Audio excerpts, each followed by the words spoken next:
The Beibu Gulf port in China's Guangxi has witnessed increasing trade with ASEAN countries, thanks to the continuous development of the new international land-sea trade corridor. The trade corridor, launched in 2017, is a trade and logistics passage jointly built by provincial-level regions in Western China and ASEAN members. The Beibu Gulf port serves as an important transit point along the trade corridor, providing maritime transportation with large transport volumes and lower costs. 今年以来，我们聚焦重点业务、重点货类、重点客户，广揽货源，征收创效。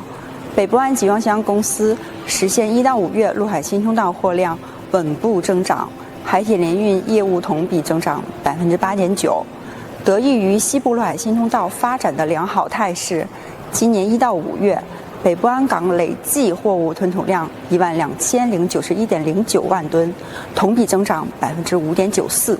In the first quarter of this year, the cargo throughput of Beibu Gulf Port reached 68.77 million tons, up 5.5% year-on-year.